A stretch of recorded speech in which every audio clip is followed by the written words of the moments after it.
Today's reading is 2 Chronicles chapter 23. Chapter 23. Joash made king.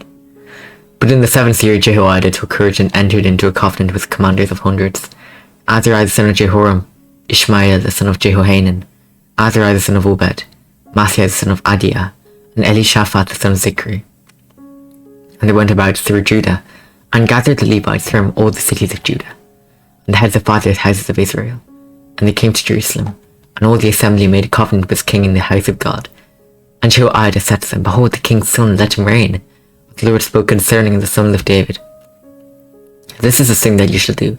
Of you priests and Levites who come off duty on the Sabbath, one third shall be gatekeepers, and one third shall be at the king's house, and one third at the gate of the foundation, and all the people shall be in their courts of the house of the Lord.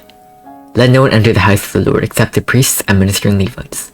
They may enter, for they are holy, but all the people shall keep the charge of the Lord. The Levites shall surround the king, each with his weapons in his hand, and whoever enters the house shall be put to death. Be with the kings when he comes in and when he goes out.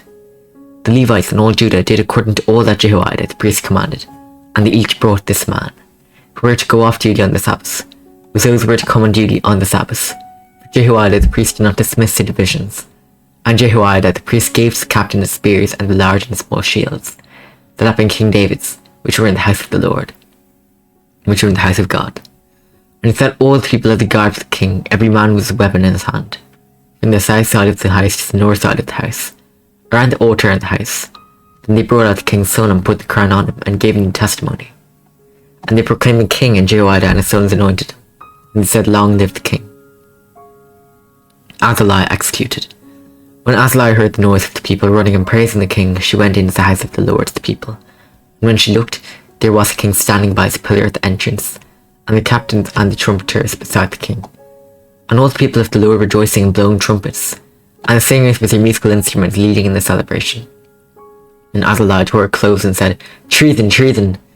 Then Jehoiada the priest brought out the captains who were set over the army, saying to them, Bring her out between their ranks, and anyone who follows her is to be put to death with a sword. For he said, Do not put her to death in the house of the Lord. So they laid hands on her, and she went into the entrance of the horse gate of the king's house, and they put her to death there. Jehoiada's reforms. And Jehoiada made a covenant between himself and all the people and the king, that they should be the Lord's people. Then all the people went to the house of Baal and tore down his altars and his images they broke in pieces, and they killed Mathan the priest of Baal before the port. And Jehoiada posted watchmen of the house of the Lord, under the direction of the Levitical priests and the Levites, whom David had organized to be in charge of the house of the Lord, to offer burnt offerings to the Lord as it is written in the law of Moses, with rejoicing and with singing, according to the order of David. He stationed the gatekeepers at the gates of the house of the Lord, so that no one should enter within any way unclean. And took the captains and the nobles, the governors of the people, and all the people of the land, and they brought the king down from the house of the Lord, marching through the upper gates of the king's house. And they set the king on the royal throne.